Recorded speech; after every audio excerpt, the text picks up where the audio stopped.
Bonjour à tous, la charge mentale est très présente actuellement dans notre quotidien par rapport au boulot, par rapport aux choses qu'on doit gérer entre la maison, les responsabilités, les enfants, les factures, toutes ces choses-là. Et aussi au niveau du travail, ce qui fait que quand on arrive en vacances, on a souvent du mal à couper avec tout ça, à vraiment décompresser et à ne penser qu'à justement se détendre et à passer du bon temps. Pourquoi on a du mal? Parce que généralement, on est tellement stimulé tous les jours par rapport à toutes ces contraintes que c'est dur tout simplement de lâcher la chose. C'est comme si par exemple depuis des années, vous alliez combattre contre des personnes et que du jour au lendemain, on te dit ne va plus combattre, tu es en sécurité, tu n'as plus besoin de te défendre. Forcément que tu resteras toujours sur le qui-vive et que tu auras un temps pour assimiler que tu n'es plus en danger, que tu n'as plus besoin de te battre. C'est une extrapolation, hein, bien sûr, ce que je dis, mais dans le principe, c'est exactement la même chose. C'est qu'à l'heure actuelle, on est tout le temps stimulé aussi au niveau de notre système nerveux, au niveau du système sympathique, qui est le système d'alerte du cerveau. C'est un système qui se crée naturellement, qui est quelque chose de naturel en termes de réaction, mais qu'on est censé utiliser quand il y a un danger qui se crée pour avoir assez d'adrénaline, assez justement d'état d'alerte pour fuir et se protéger, donc subvenir à notre état de survie, ok? Sauf qu'à l'heure actuelle, il y a tellement de stimuli de tous les côtés, il y a tellement de choses auxquelles il faut penser, on a tellement un mental comme as qui est là pour gérer plein de choses avec tout plein d'obligations, tout plein de responsabilités, tout plein de choses qu'il faut en effet que l'on gère et qu'on amène à terme, qu'on amène à bout, que c'est dur de décompresser, que c'est dur aussi de lâcher toutes ses responsabilités d'un coup, surtout quand on a au final que 5 semaines de vacances, que souvent on répartit, hein, c'est rare qu'on part 5 semaines d'un coup. Et même quand on part 4 semaines, c'est super dur de tout de suite réussir, bim, à couper avec le quotidien et à être tout de suite dans un état de détente et à ne pas avoir par exemple 4 ou 5 jours que quelque part on ne profite pas totalement parce qu'on est encore dans les mails qu'on n'a pas réussi à lire. Est-ce que j'ai bien mis mon message de vacances sur mon répondeur? Est-ce que j'ai bien mis ma signature automatique? Est-ce que les collègues vont réussir à gérer tel ou tel dossier?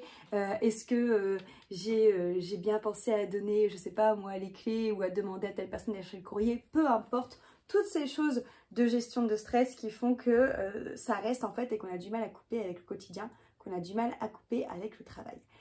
Parce que notre état naturel, c'est normalement d'être dans le présent, c'est normalement d'être détendu, c'est vraiment d'être relié normalement à ce système nerveux qui est le parasympathique et non pas le sympathique, et d'avoir justement ce côté d'alerte de ce système sympathique qui s'active seulement quand il y a un réel danger ou réel stress. Sauf qu'à l'heure actuelle, on est tellement stimulé par les notifications, par encore une fois tout ce qu'on nous demande, que c'est quelque chose qui reste constamment là, avec lequel on a du mal à se détacher.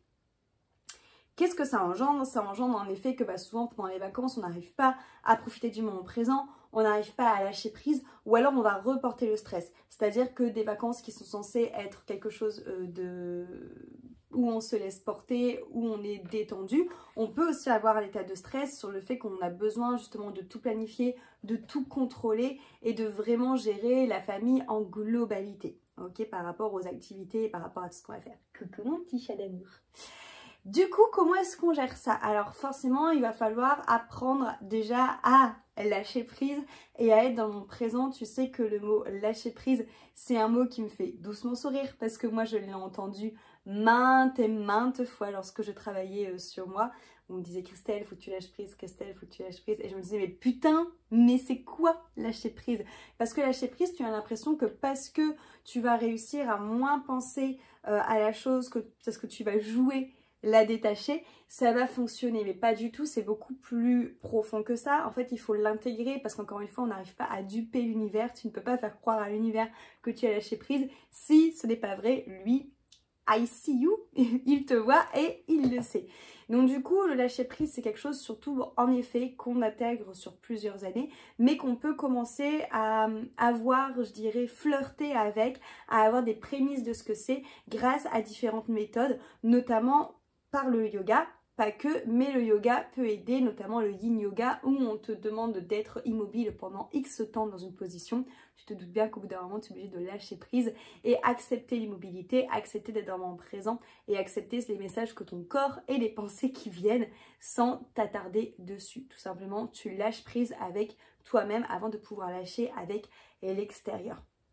On va aussi avoir après des méthodes de type hypnose, de yoga nidra, donc de conscience modifiée qui vont pouvoir aider à tout ça. Mais le lâcher prise va être vraiment relié au moment présent parce que tu ne peux pas lâcher prise si tu n'es pas dans le moment présent. Souvent, on a du mal à lâcher prise sur des choses en effet qu'on ne contrôle pas, qui sont souvent reliées soit à quelqu'un d'autre, soit à une projection dans le passé ou à un stress dans le futur. Ok ?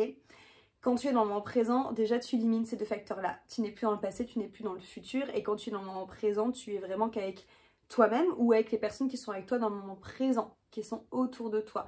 Donc c'est vraiment une notion de détachement et qui est reliée aussi au moment présent. Pareil, le moment présent, pour le coup, il y a plein d'outils pour apprendre à expérimenter, pour apprendre à te familiariser avec, que ce soit le yoga nidra, que ce soit le yoga tout court, que ce soit aussi des exercices de développement personnel ou des rituels de magie, ok? Une fois que tu auras expérimenté ça en vacances, que tu arriveras vraiment enfin à lâcher prise, moi ce que je te conseille de faire, c'est justement commencer à prendre ce temps, comme on a plus de temps en vacances, pour devenir une personne qui sera plus épanouie à la rentrée et qui se laissera moins bouffer. Et de profiter des vacances où on est vraiment dans un état level up parce qu'il fait beau, parce qu'on a le temps, parce qu'on est souvent avec des gens qu'on aime, parce qu'on peut potentiellement être plus bronzé, manger des choses de meilleure qualité et du coup se sentir mieux dans son corps. Donc c'est le moment pour moi de te proposer de venir te reconnecter avec ton corps, de du coup solidifier la relation avec ton corps, ta confiance en toi aussi bien par le corps mais aussi par l'esprit et par rapport à tes valeurs et de gérer ton stress. Ces trois points-là pour moi, ils sont fondamentaux pour que tu arrives vraiment à t'accepter et à t'épanouir en règle générale dans ta vie. Pour enlever, alors en effet on n'enlèvera pas tous les complexes, mais pour au moins que tu deviennes ami avec ton corps et que ce soit pas quelque chose en plus qui vienne rajouter du mal-être ou qui vienne rajouter des barrières ou des freins par rapport à ce que tu as envie de créer et de manifester. Et aussi venir travailler sur la confiance en toi, sur tes capacités, sur tes valeurs, sur qui tu es réellement, sur qui tu as envie d'être, parce qu'on peut être absolument tout ce qu'on veut, d'accord? La seule personne qui te freine, la seule personne qui te bloque, qui te met dans des cases, généralement c'est toi.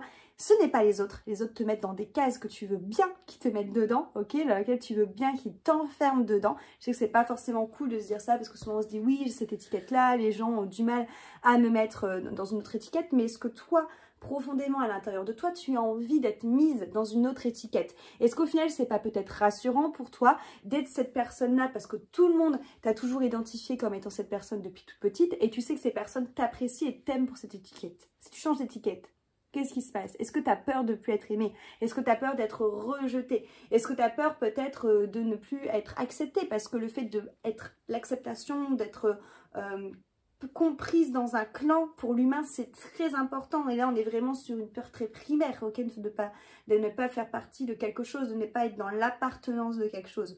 Donc, aller chercher, en fait, au niveau de ta confiance en toi et de créer vraiment qui toi, tu as envie d'être par rapport à tes valeurs, par rapport à tes capacités et par rapport aussi à ce que toi, qu'est-ce que ça résonne, quel est ton épanouissement par rapport à ça. Et venir travailler tout le stress, comprendre concrètement qu'est-ce que c'est que le stress et venir travailler tout l'impact du stress sur toi. Il y a plein de méthodes pour calmer le stress, il faut juste que tu oses prendre le temps pour le faire. Et les méthodes que j'aime te partager sont des méthodes qui ne sont pas chiantes. Tu sais, moi, ma manière de voir les choses, c'est que si c'est contraignant, si tu dois trop réfléchir, si ça prend trop de temps, on va être dans une surface qui sera mentale et du coup, ça ne sera plus intuitif et ça sert à rien si tu perds le fil et ça sert à rien si tu n'as plus envie de le faire et qu'au bout d'une semaine, ça te saoule et que du coup, tu repars encore plus dans tes travers. Le stress, on peut le gérer de différentes méthodes. Encore une fois, avec des routines que je vais t'inviter à créer par toi-même. Des routines qui vont t'ancrer, des routines qui vont te permettre de prendre du temps pour toi. Parce qu'encore une fois, prendre du temps pour soi est élémentaire pour être bien, est élémentaire pour être épanoui, est élémentaire pour être en équilibre. C'est super important. Non, ce n'est pas égoïste parce que ça t'empêche d'avoir des attentes, ça t'empêche de justement attendre qu'on te donne la permission de prendre du temps pour toi, attendre que ce soit les autres qui prennent soin de toi et de prendre l'initiative de te donner tout ça à toi-même. Déjà, ça booste ton amour de toi, ça te fait passer au premier plan et ça te rend du coup plus disponible ensuite pour les autres et surtout aussi ça te rend plus aimante envers toi-même et aussi aimant envers les autres parce que tu ne seras pas frustré que l'autre ne te donne pas ce que tu as besoin parce que tu seras venu toi-même à tes besoins, tu seras subvenu à ça. Et comme je te le dis à chaque fois, l'important dans les relations, que ce soit amoureux ou amical, c'est que l'autre soit une cerise sur ton gâteau, c'est-à-dire que toi-même tu arrives à construire ton propre gâteau, que tu sois ce bon gâteau, cette bonne génoise et que l'autre soit juste un plus. Ça évite les dépendances, ça évite toutes les relations malsaines, ça évite toutes les attentes qui sont source souvent de conflits et de mauvaise communication.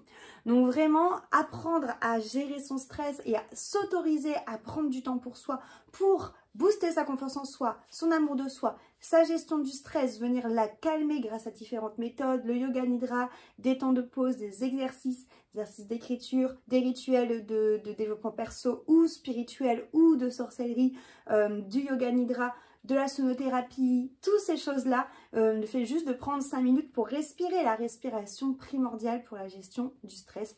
Ça, c'est vraiment un temps. C'est le moment pendant les vacances, quand on a plus de temps, d'instaurer des nouvelles routines, d'instaurer justement des nouvelles habitudes qui vont être bénéfiques. Et le but, c'est de les garder à la rentrée, tu t'en douteras bien. Mais pour les garder, il faut vraiment réussir à se détacher de cet état de stress, à se détacher de cet état sympathique, de cet état d'alerte, de cet état d'urgence et à se détacher de la culpabilité qu'on peut avoir. Surtout lorsque on est maman par exemple et qu'on a d'autres priorités ou lorsqu'on est entrepreneur et qu'on se dit putain plutôt que d'être sur mon tapis à me faire du bien je devrais plutôt je sais pas moi envoyer des emailing ou des choses comme ça. Sauf que c'est vraiment la base de tout. Vraiment c'est vraiment la clé de tout pour être aligné, pour être bien et pour être ensuite productive et pour encore une fois avoir des relations qui sont saines. Et ensuite, une fois que tu auras activé tous ces petits voyants-là, ça sera le moment de préparer ta rentrée. Et là, c'est pareil. Moi, ce que je te propose de faire, c'est de préparer ta rentrée, mais pas pour être, je dirais, subjugué par la rentrée et être totalement noyé par celle-ci, mais plus pour réussir justement à garder tes bonnes habitudes de vacances et à savoir équilibrer et harmoniser ta vie pro et ta vie perso. C'est super important. La plupart des personnes, lorsqu'ils rentrent dans la rentrée, surtout la rentrée, voilà, il y a le côté des nouvelles responsabilités, des réunions qui s'enchaînent. Faut aussi, tu as des enfants, les conduire à tel nouvel endroit, faire les inscriptions à tel endroit et tout ça. Penser aux courses, patati, patata, voilà, avoir toujours un nouveau rythme qui s'instaure. On a toujours du mal à rentrer de vacances. Pourquoi ? Parce que c'est ce changement de rythme qui est trop différent de l'un à l'autre. Et moi, ce que je te propose, c'est de savoir harmoniser et équilibrer ta vie pro et ta vie perso pour que tu ne sois pas tout le temps dans un état de stress, pour que tu ne sois pas tout le temps connecté à ce système sympathique du cerveau, mais que tu arrives aussi à décrocher l'état d'alerte et à être dans un état de détente de parasympathique et que tu arrives à savoir jongler entre ces moments d'épanouissement qui te nourrissent et aussi les moments un petit peu plus d'obligation parce qu'on est encore dans un système où il faut travailler pour subvenir à nos besoins matériels, ok?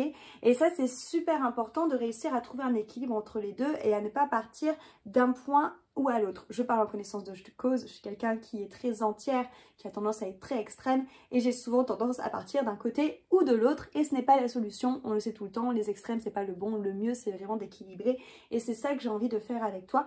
Et ensuite, on va continuer à travailler sur cette notion de confiance en soi au travail parce que j'ai très envie aussi que pendant ces vacances, tu visualises quelle personne tu as envie d'être en règle générale dans ta vie, quels sont les nouveaux défis que tu as envie de relever, que ce soit d'un point de vue perso ou d'un point de vue pro, et comment est-ce que tu as envie qu'on te perçoive. Parce qu'encore une fois, tu peux être qui tu veux. Si tu as envie d'être la star de la cour de récré et d'être la personne avec qui tout le monde a envie de collaborer au niveau du boulot, que tu as envie de créer de grandes choses qui sont alignées avec toi, que tu as envie de poser tes idées sur la table, c'est carrément possible. Rien ne t'en empêche à part toi. Donc ce que je vais t'inviter aussi à faire, c'est de devenir cette personne justement, cette star de ta vie, cette reine de ta vie et de créer ta propre réalité et de la manifester et de pouvoir relever les défis et d'être cette personne avec qui tout le monde a envie de collaborer, mais des collaborations qui seront alignées avec toi et qui vont te porter vers le haut et qui vont te permettre de rayonner. On n'oublie pas que pendant les grandes vacances, on est dans l'énergie du lion avec le mois d'août et que le lion, il va t'apprendre justement à rayonner et à faire la différence entre rayonner et briller. Et c'est ça aussi qui est important à te poser comme question. Est-ce qu'en vrai, tu oses rayonner? Il y a plein de personnes qui se disent avoir des problèmes de confiance en eux, mais qu'en fait, quand on gratte, c'est pas un problème de confiance en eux, c'est qu'ils ont peur d'avoir trop confiance en eux, de prendre trop de place et que du coup, on ne les aime plus après et que du coup, être effacé, être quelqu'un qui rentre bien dans les cases, c'est beaucoup plus facile quelque part à gérer. Ça aussi, c'est des questions que tu peux te poser. Est-ce que vraiment tu as envie d'être sur le devant de la scène? En vrai, être sur le devant de la scène, tu as le droit. Parce que la scène, c'est ta propre vie. Ok, on est la propre actrice principale, le propre acteur principal de notre scène de théâtre, de notre film, de la pièce qui se joue actuellement, qui est ta vie. Ok, et donc du coup, tu as le droit d'oser rayonner. On fait bien la différence entre rayonner et briller. Rayonner, tu vas venir vraiment faire quelque chose qui va venir te nourrir au niveau du cœur, au niveau de l'épanouissement et du coup, ça va inspirer les autres. Briller, tu vas faire des choses que par ego. Donc, c'est souvent quelque chose qui va venir te procurer une joie, mais beaucoup plus rapide et qui ne va pas durer sur la durée, hein, du coup. Et surtout, tu vas pas avoir de scrupules à écraser les autres, à t'identifier, à te comparer. Briller, on est sur de l'ego, donc il y a beaucoup de comparaisons, même sans forcément écraser, mais il y a beaucoup de comparaisons à l'autre, à l'extérieur, c'est vers l'extérieur. Briller, c'est tu t'occupes de toi, c'est de l'intériorité et c'est ça qui renvoie une lumière. Ok, c'est parce que tu arrives à briller. Du coup, faire la différence entre ça et réussir, est-ce que tu oses le faire? Est-ce que tu arrives à le faire? Et pour ça, on va d'ailleurs tirer des apprentissages de ce qui s'est passé dans cette premier semestre de 2022. Toutes les relations que tu as eues, toutes les expériences que tu as eues, bonnes ou mauvaises, comment tu en tires, quelles conclusions tu en tires et comment est-ce qu'on s'appuie dessus pour créer le deuxième semestre 2022 parce que là, ça y est, c'est bientôt la fin de 2022, hein, ça va passer comme ça en claquant des doigts. Donc si tu avais des objectifs, des choses que tu avais envie de concrétiser pour être plus aligné, pour être plus épanoui, c'est maintenant qu'il faut rentrer dans l'action parce que c'est bien de poser des attentions, c'est bien de faire des gratitudes, c'est bien de prier, mais on est dans la matière et au bout d'un moment, il faut aussi mettre les choses dans la matière et c'est ça que je t'invite à faire. Donc là, bien sûr, depuis tout à l'heure, je te donne des clés de comment tu peux profiter de tes vacances, mais concrètement, comment ça se passe? J'ai créé une immersion de 21 jours autour de toutes ces thématiques. Tout ce que je viens de te dire, c'est pour ça que ça dure 21 jours. On va venir ensemble vraiment point par point aborder tout ça sur des vidéos que j'ai préenregistrées, des vidéos qui sont entre 15 et 20 minutes parce que c'est facile, et me dis pas le contraire, de trouver 15-20 minutes quand tu es en vacances, que ce soit le matin pendant que les autres se douchent, que ce soit l'après-midi pendant que les enfants jouent à la piscine et que toi tu es sur le transat, que ce soit le soir quand tout le monde est couché où tu mets juste tes écouteurs et t'écoutes une vidéo de 15 minutes. Les vidéos se débloquent jour par jour où tu auras des exercices, c'est exactement sur le même principe de carnet de vacances, du cahier de vacances qu'on avait quand on était enfant. Tu sais ce qu'on devait faire là tous les jours, les petits exercices pour nous maintenir à niveau. Là c'est ce que je t'invite à faire, mais c'est pas pour te maintenir à niveau, c'est pour que tu deviennes la queen, la reine de ta vie. Et du coup c'est ce qu'on va faire dans Break. Ok, c'est le nom de l'immersion que je te propose. Donc c'est des vidéos préenregistrées pour te permettre de le commencer quand tu veux. Les inscriptions de Break sont ouvertes dès début juillet et seront ouvertes jusqu'au si je dis pas de bêtises, 8 septembre. Donc tu as le temps, hein, après le moment où tu t'inscris, les 21 jours sont dispo pour toi. Et en plus de ça, en cadeau, tu as une pratique en live cette fois-ci, si tu le veux, si tu es là, sinon tu auras le replay, de 2 heures avec moi pour fêter le sabbat de Lunaxat, qui est le sabbat du 1er août, où on va venir travailler justement cette côté de fête et on va venir vraiment travailler cette joie qu'on retrouve au 1er août, ok ? Break, c'est vraiment quelque chose qui va être aussi bien relié à du coaching collectif parce que tu auras le droit à être intégré à un groupe de discussion Telegram. Bien sûr, il n'y a pas d'obligation. Si tu n'as pas envie de parler dessus, tu peux ne pas parler. Mais ça permet de rencontrer des personnes qui travaillent sur la même chose que toi, qui ont les mêmes problématiques, même questionnements que toi. Et surtout, ça permet d'avoir une sorte de moteur de groupe pour pouvoir avancer en break. Même si vous commencez pas tout en même temps, c'est pas gênant. C'est pour pouvoir dire, ah bah moi aujourd'hui j'ai fait tel exercice, ah moi je l'ai fait il y a 15 jours, ah moi j'y suis pas encore. Viens, vas-y, on parle, on échange de ce qu'on a eu comme révélation.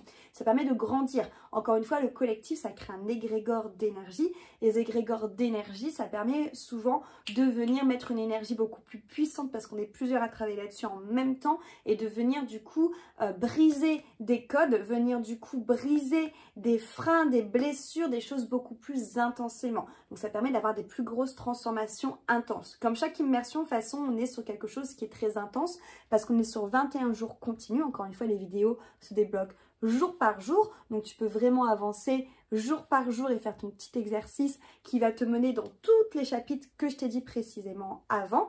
Et on va aussi passer par des expérimentations. Ces expérimentations, ça sera du yoga que je vais t'inviter à faire, ça sera des voyages en conscience modifiée, du yoga nidra, de la sonothérapie, il y aura aussi juste des transmissions d'exercices de développement perso, développement spirituel.